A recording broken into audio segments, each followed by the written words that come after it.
was about last year this time when the board of directors asked myself and John to work on putting together a institute that would focus on emerging leaders. And so what I want to do is walk through this, and then John and I can take any questions that you might have about this. But this is the structure, and there's in your folders you have a little brochure about this, and is now up on the AKA website, I've been told. But the idea behind this institute is to utilize a mentoring model to provide training and networking for new department chairs, associate chairs, and very importantly, emerging faculty leaders who may at one point want to transition into a chairship or administration at some point. And so we benchmarked a lot with this, and John and I spent some time. Actually, we went to meet with Tom for a day in Ann Arbor to really brainstorm this and get a lot of input from the executive committee and others. And what we came up with was a program that would span a 12-month time frame. It will encompass, and here are sort of some of the highlights, 2 in-person group sessions that will be held in conjunction with the AKA workshop beginning next year at the 2019 workshop in Arizona.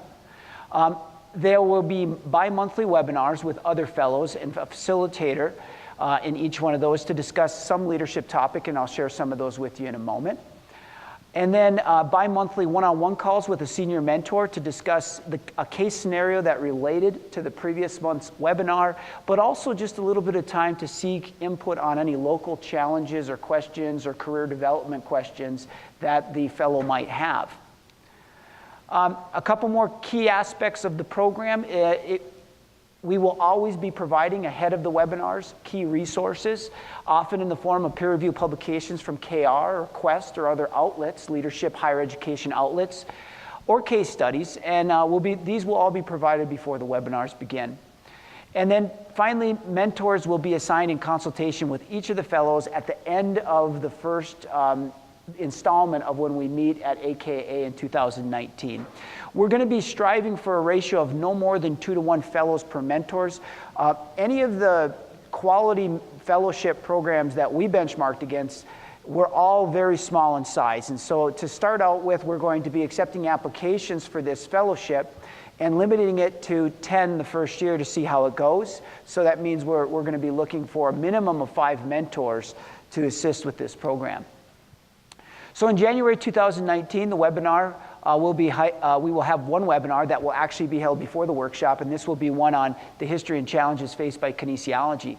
And then the fellow session that will be held in conjunction prior to the workshop will address all of these different issues here. And you can see these are not meant to be an exhaustive list. They're meant to help us begin a starting point, identifying, utilizing diverse leadership skills and embracing the role of shared governance, distinguishing the kinesiology discipline from the department, and there are differences there that a chair or an administrator needs to know about. Preparing for a variety of university structures. One of the great things about AKA is that we have folks from every walk of university, Carnegie ones, we've got regional and state nuances, we've got union and non-union environments that people are dealing with, and you may think, well, it's not relevant to me, but you may not, as we know from our presentation the other day, you may not always be at your same institution. In understanding various unit budget models, we've done this in the past, but one of the things we didn't want to take for granted is that previous workshops, people haven't come to those all the time. And often we hear this from people who do finally start coming here is, boy, I look at your past workshops and I sure wish I would have been to some of those. And so we're trying to embed some of the best aspects of the past workshops, which did result in publications and materials in here. And so some of this will come from some of that and other resources.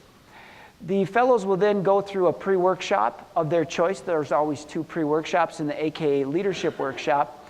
And then there'll be a fellow session 2 where we'll continue on with some of the major points we want to hit before they go out for their 12-month fellowship, understanding national trends in kinesiology and higher education in general.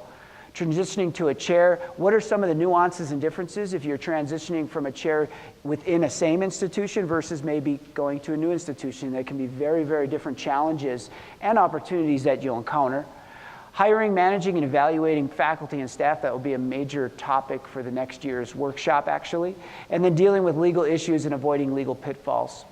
At the end of that session, so it's going to be pretty intensive in January of next year. It's going to be a packed few days. The fellows will then have had a chance to interact with many people and will provide us with a prioritized list of mentors that they'd like to have for the next 12 months.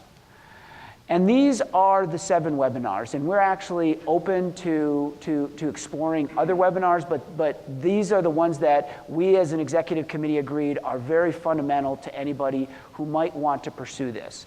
So webinar 2, which would be going to be every other month, so this one will start in February, developing, implementing, and assessing a department strategic plan. We've left open who will lead these, but you could probably guess who maybe we're targeting for that one. Maybe our new executive director, but we are open to anybody saying that they would be interested in hosting one of these. Webinar 3, aligning degree programs with the AKA undergraduate core. Webinar 4, embracing entrepreneurship and innovation in kinesiology. Rick Crater and Penny McCullough led one of those in a workshop a few years ago. Determining priorities and providing support for faculty, staff, and students.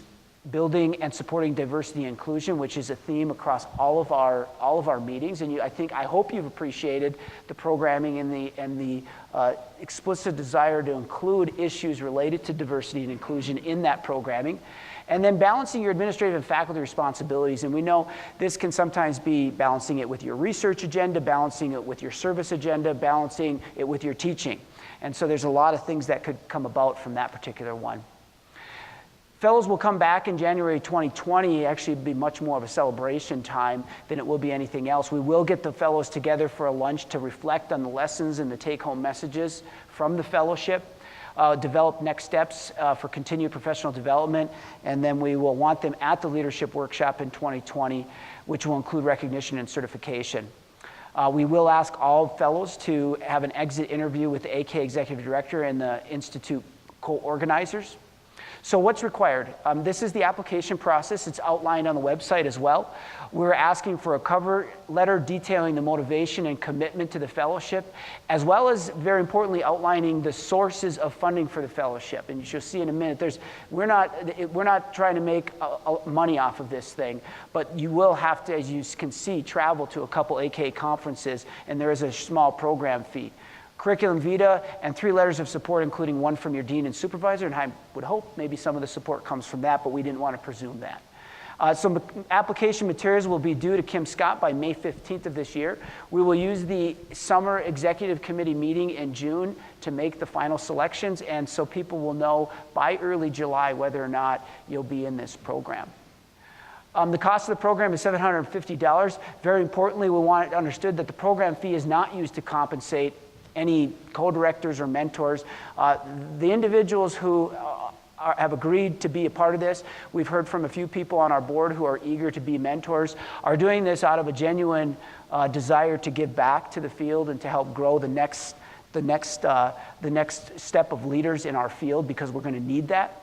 I could believe wholeheartedly with the comment that Rick made earlier today, is that we need more people assuming higher positions within higher education. We need more kinesiology folks as deans and as provosts and as presidents someday. And I think what we offer here is very unique. And our field in general comes from a very competitive background. Most of us come from some sort of competitive background. And I think we make for good administrators, although I'm biased. But I see a lot of potential here. And I think that this program is going to allow us to continue to evolve, AKA to allow those activities to occur. And then, of course, registration and travel to the pre-workshops and workshops. So with that, I just want to let John say a couple words as well and give his perceptions and his motivation for wanting to be part of this as well. Yeah, thank you, Jason. So a couple of things with this. One is, I think we've talked about the other leadership events that are there, and competition, and one of our views is we're going to do it the way that we do it. Everybody does it in slightly a different way. And so the things that you'll get from this, we think will be complementary to other ones that are going on. And so we don't see this as something that's an exclusive or the only type of training that's out there that's appropriate. We're also hoping that you will reach out to your program folks, so individuals who you think might have aspirations towards being department chairs or moving into administration within your departments, and to reach into those individuals for this. What I am most interested in, I think the thing that I've gotten from participating in AKA. I've gotten a lot of really good ideas, and I've gotten tremendous networking from this, and connections with other department chairs and other administrators, and the ability to call on them when there were issues or concerns that I had for external program reviews or just for strategic planning or other questions that we had was really useful. And so one of the things I'm most excited about this is that it's really built around a mentoring model for individuals. And so I think that's going to have a huge impact on the individuals that are taking this training. Thank you, John. If there are any immediate questions, we're happy to take those. Again, I want to put a plug in and thank you to those who have already volunteered. At least the board members were aware of this because we put this up for a formal vote with the board, and some are eager to do that. But let us know if you have an interest in potentially serving as a mentor, or if you don't want to get involved and don't have the time for the one-on-one mentorship, if you feel that one of those topic areas is in your wheelhouse and you'd be willing to host a webinar for those fellows, we'd be happy to hear from you. We did not want to make any presumptions as to who we should put in those spots. We want to engage the membership as well. So contact John or I if you have an interest in that. And to that end, we are very sensitive to the workload for the mentors. And so our goal would be to rotate mentors every other year to develop a large enough pool for that so that we could make that happen, because this is a significant commitment. And so we want to make sure that we're respectful of the time of those individuals. And we've thought about, how to do that and to recruit enough individuals to provide that rotation. Okay, thank you.